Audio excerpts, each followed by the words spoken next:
ये भगवान शंकर के डमरू, उनके नृत्य का यही तो सृष्टि है। तो शब्दों का जो शब्द, इसलिए तो ब्रह्म कहे जाते हैं। ये बड़ा अद्भुत रहा। और हम ये जो देख रहे हैं कि एक हम शब्दों के विषय में हमने नैमिषारण्य में बहुत अच्छी एक संत से सुना था। तो वो वर्ग है प वर्ग में प फ ब भ म। तो प अक्षर जो है वह पाप है, फ फल है, ब बंधन है और भ भोग है, और म जो है म से मुक्ति है। इतने के बाद मुक्ति मिलती है। और ये गंगा को जो हम अवगाहन यहाँ करते हैं, जो गंगा में स्नान होता है, हम कहते हैं, सारे हमारे पुराण यह उल्लेख करते हैं कि गंगा हमारे पाप को धो देती है। मुझे वहाँ ऐसा ही संदर्भ है कि गंगा पाप को धोती क्या है, वह पृथ्वी पर इतना पाप बढ़ जाता है कि वह पृथ्वी का सहयोग करती है। वो अपने जल में उस पाप को समेटती हैं और समेट करके फिर उनसे कोई ब्रह्मा जी प्रश्न करते हैं कि आप क्या करती हैं। कहती हैं, मैं उसे अन्य नदियों के माध्यम से ले जा करके समुद्र में डाल देती हूँ उस पाप को। फिर क्या होता है वह पाप, क्योंकि कर्म कभी मरता नहीं है। जब वह पाप समुद्र में पहुंचता है तो उसे बादल मेघ ग्रहण कर लेते हैं, और फिर उस मेघ जब ग्रहण करते हैं तो फिर वो वर्षा कर देते हैं। तो पाप हमें भोगना पड़ेगा। इसलिए भकार जो है भोग। तो हम जो कर्म करते हैं वह अच्छा है, पुण्य है, पाप है, दोनों, उसका मुझे सेवन करना पड़ेगा, यह निश्चित है। तो हमारे बाबा लोग इन्हीं सब पाप पुण्य, धर्म अधर्म, इन सब मनुष्य को धर्म की ओर ले जाते हैं, पुण्य की ओर ले जाते हैं। यदि वो इन अखाड़ों में रह करके इतने ऊर्जावान न हो, क्या ऋतुएं, शरद ऋतु, जो ऋतु इस समय शिशिर ऋतु, इस समय जो ऋतु है वह जैसे उनसे भय खा रही है। वो इतने, उनके अंदर इतना तेज है, किसी प्रकार की कोई उन्हें ठंड की महसूस नहीं है। तो ये सन्यासी हमारे तपस्वी, हमारे राष्ट्र के रक्षक, हमारी संस्कृति के रक्षक, इन्हें देखकर बहुत मैं उल्लासित होती हूँ, मुझे बहुत आनंद आता है। अब आगे आप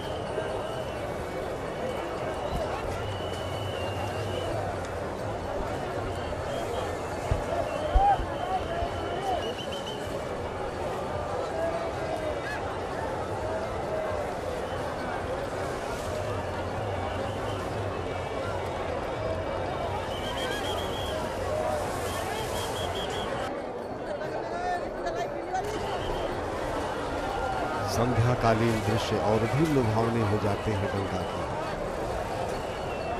और विशेष रूप से संगम के आसपास का क्षेत्र, क्योंकि कालिंदी, यमुना, श्यामला है ना, तो गंगा से अलग रंग उनका दिखता है। अगर आप संगम जाएं और नाव से विशेष रूप से जाएं तो आप पाएंगे एक स्थान ऐसा था जहां आंखों से, नंगी आंखों से साफ दिखाई पड़ता है, एक धारा एक लकीर से बटी हुई सी, पूरे इस तरफ से उस तरफ, अरैल से लेके संगम ब्रिज तक रेखा खींची दिखती है। इधर हरापन लिए हुए, गांधीर्य लिए हुए, धैर्य लिए हुए, कुछ उदासी लिए यमुना दिखाई पड़ती है, उधर उल्लास लिए हुए, उमंग लिए हुए, तरंग लिए हुए इठलाती सी गंगा दिखाई पड़ती है। प्रश्न उठता है, यमुना की उदासी का कहीं ये कारण तो नहीं कि उन्हें ज्ञात है कि यही तो वो क्षण है जहां मुझे स्वयं को विलीन कर देना है सदा सदा के लिए। और सदा सदा के लिए अस्तित्व को मिटा देना है, अपने सम्मिलित हो जाना है गंगा में। गंगा उनसे कहती है, अनुजा यदि तुम चाहो तो तुम्हारा रूपाकार धर, मैं ही अपना नाम क्यों न परिवर्तित कर लूं। यमुना कहती है, नहीं, आप अग्रजा हैं और नाम को शीर्ष स्थान पर ले जाने का, वहन करने का जो भार है अग्रजा को ही मिलना चाहिए। यहाँ से हम आपके हुए अग्रजा, आप में समाहित हुए। गंगा बोली, अब तो हम तो एक रूप है ना। एक रूपता के पश्चात तो हम में तुम में अंतर क्या रहा। अब तो नाम गुण सब कुछ एक हो गए। तो ये है वो प्रतीकात्मक सिद्धांत संगम से सृष्टि को, कि अगर एकात्मकता की राह पकड़नी है तो आवश्यकता अनुसार, नियमानुसार, परिस्थिति अनुसार अपने आप को समाहित भी करना पड़ता है। यमुना ने क्यों, यमुना इठलाई किस चीज पे आगे बढ़ के, जब गंगा के साथ मिल गई तो वो भी इठलाने लगी। तो गंगा ने पूछा, अभी तो उदासी थी, अब क्या हुआ। बोली, अरे अब उल्लसित क्यों ना हो, मैंने तुम्हारा आकार जो बढ़ा दिया। आकार बढ़ाकर प्रसन्न होना बड़ी बात है, अपने आकार में सीमित रहना बड़ी बात नहीं, किसी अन्य आकार में। यही है एकाकार। एकाकार शब्द की तरफ जब हम जाते हैं तो मोक्ष की तरफ जाते हैं, ब्रह्म की तरफ जाते हैं, निर्वाण की तरफ जाते हैं, और वो सारी स्थितियां यहाँ उपस्थित हैं। यही वो धरा है, यही वो धरा है जो सहस्त्र योजन से स्मरण मात्र कर लेने से ये गंगा दोष पाप मुक्त कर अक्षय वरदान दे देती है। अखाड़ों का क्रम अभी रुका हुआ है। संभवतः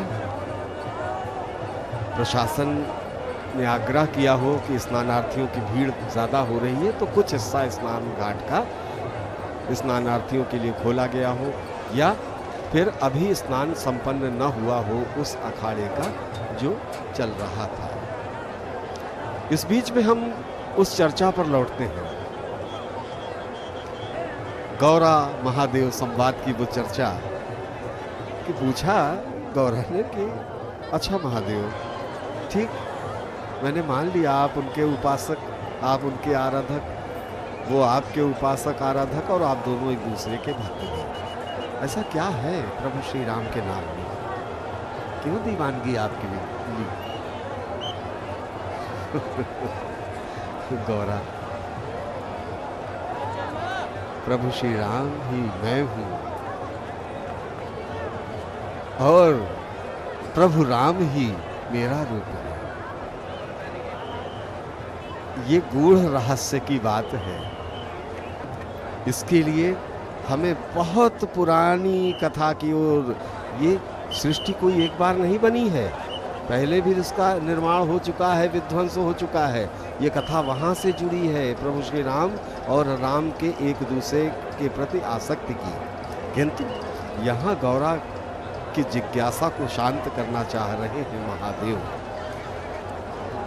दूसरा प्रश्न उन्होंने किया, अच्छा महादेव ठीक है, मान लिया आप दोनों के बीच ये अद्भुत समन्वय है कि कोई आपके बीच रार नहीं होती कभी, किंतु इतना भी क्या प्रेम, इतनी भी क्या आसक्ति कि आप प्रायः अपना स्थान शमशान घाट के निकट ही निर्धारित करते हैं, वहाँ प्रभु श्री राम का क्या लेना देना।